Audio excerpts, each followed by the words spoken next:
E para falar sobre esse e outros assuntos, está ao vivo aqui no Jornal do Meio-Dia o analista político, professor Lourenberg Alves. Boa tarde, professor.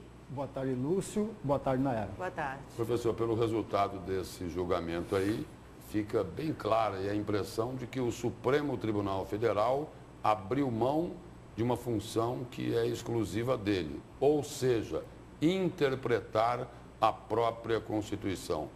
Mais do que isso, a mais alta corte do país fica de joelhos, não para o Congresso Nacional, mas para corruptos que agora poderão julgar outros corruptos. É isso? Ou a minha análise não está correta? Não, Lúcio, você foi perfeito. Porque, veja bem, o papel do Supremo é exatamente interpretar a Constituição e é um guardião da Constituição. Porém, nessa sessão, o que ele fez? Ele escreveu um novo artigo para a Constituição.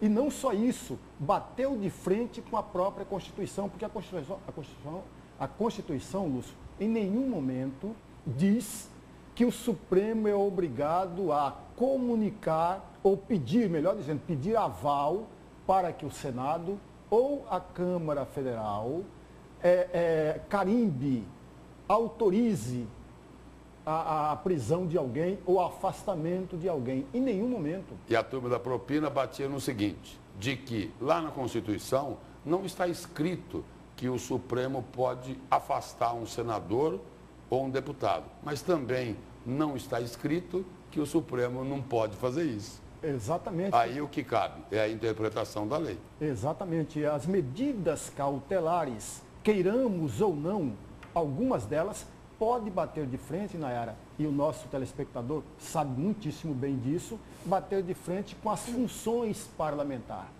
Por exemplo, se um membro da Câmara ou do Senado ficar impedido de ficar na rua ou no seu gabinete depois das 18 horas. Nós todos sabemos que sessões, tanto no Congresso, na Câmara quanto no Senado, ultrapassa esse horário. E aí, como fazer? Professor, a votação foi um banho de água fria em todos os brasileiros, mas o que causou mais estranheza foi a votação de Minerva, da presidente Carmen Lúcia, né, que votou, parece, com a turma do mal, como é conhecida. Foi um susto para todo mundo, porque era uma esperança também de combater essa corrupção que assola o nosso país. É verdade, Nayara, porque a Carmen Lúcia, como sendo a última pessoa a votar, ela fez um discurso que no começo, Lúcio, parecia que ela ia somar ao voto do relator. E no final, ela concordou com o relator em grande parte e discordou em apenas no item do afastamento. Se nós observarmos claramente, Lúcio, não cabe ao Supremo, ao Judiciário de uma forma geral, cassar mandato de nenhum parlamentar. Senão nós vamos ter que reprisar aqui o Estado autoritário, que cassou 333 políticos, entre os quais senadores e deputados federais. Mas não se pode perder de vista que o guardião, aquele que defende, aquele que preserva a Constituição, que na verdade, amigo telespectador, a Constituição nada mais é do que o Estatuto do Estado brasileiro. E esse Estatuto do Estado brasileiro deve ser preservado e garantido na sua integridade. E a última palavra, depois dessa votação, a última palavra aqui no país fica com a turma da propina. Exatamente. Aí o nosso telespectador, Lúcio, que deve lembra do afastamento tanto da presidência da Câmara quanto do afastamento do cargo do Eduardo Cunha. Não houve nenhum pedido para o Supremo rever essa posição. Ao contrário, talvez demonstre aí o enfraquecimento político do próprio Eduardo Cunha, ao passo que o afastamento da função de parlamentar do Aécio Neves provocou uma gritaria. Porque Aécio Neves pode ajudar a salvar Michel Temer. Exatamente isso. Tem muita força. O Aécio Neves demonstrou nessa sessão de ontem, embora ele não tenha aparecido, uma força muito grande dentro do Congresso. Professor, o senhor falou em enfraquecimento político e as forças que levaram até esse julgamento, como a própria Polícia Federal, também se enfraquece nesse momento? Porque, como o Lúcio falou, no fim das contas, parece que tudo fica na mão de quem é corrupto, né? De quem é o dono da propina. Tudo, como a gente costuma falar, uma expressão usada muito no Brasil, sempre acaba em pizza e parece que dessa vez não vai ser diferente. É verdade, é exatamente isso, até porque nós estamos em um momento, eu sempre vou dizer isso, que esse é um momento importante e precioso para o país fazer aquilo que todos nós falamos, passar o país a limpo. Para passar o país a limpo, ninguém pode estar acima da lei, muito menos um parlamentar. Professor, agora vamos voltar aqui para Mato Grosso. E aqui o seguinte, ninguém pode reclamar, porque nos últimos tempos aí, todo mundo tem um escândalo para chamar de seu. Na opinião do senhor aí, o que é pior, hein? A Grampolândia Pantaneira ou a delação de Silval Barbosa, com a turma recebendo dinheiro? E olha, honestamente, amigo telespectador, eu não saberia dizer qual é pior, porque alguém que sai fora da lista do Silval Barbosa entra na lista da Grampolândia, tanto de forma direta quanto indireta. Pois é, professor, e os reflexos disso na nossa capital também, porque até então a gente tinha uma crise muito grande no governo do Estado, né?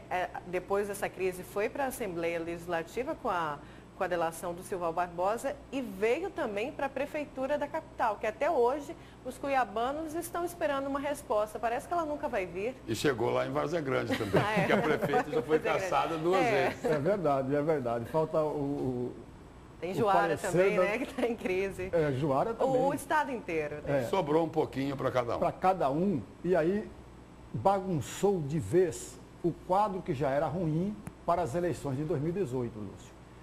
Todos nós aqui lembramos que no início da legislatura e no início do mandato do governador Pedro Táxi, apareceram vários nomes, apareceram o Hélito Fagundes, o Mauro Mendes, o próprio Blairo Maggi, o Jaime Campos, apareceram lá vários nomes que poderiam disputar as eleições de 2018. Com a denúncia do Silval Barbosa e com a história da Grampolândia e também denúncias outras que apareceram no país todo, complicou esse quadro. O Hélito Fagundes apareceu lá, apareceu na foto. Blairo Maggi não só apareceu, ele está muito mal na foto. Exatamente. Mauro Mendes, também. Na delação do Silval Barbosa, consta lá de que ele era sócio do ex-governador. Sobrou quem aí? Ninguém, não sobrou ninguém. E aí fica ruim.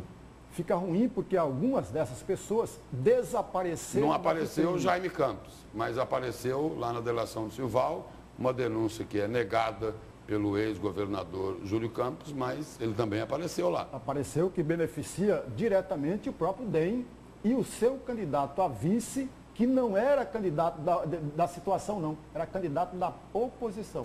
Professor, e diante desse cenário, já que apareceu todo mundo, a gente pode ter uma pessoa neutra, que vem uma pessoa nova na política, ou então até um novo empresário, e com isso aumentam as chances do próprio governador levar essas eleições, já que ele já está no poder, Só complementando, já está, né, no governo. Só complementando a Nayara, aqui a gente não corre o risco de um Bolsonaro.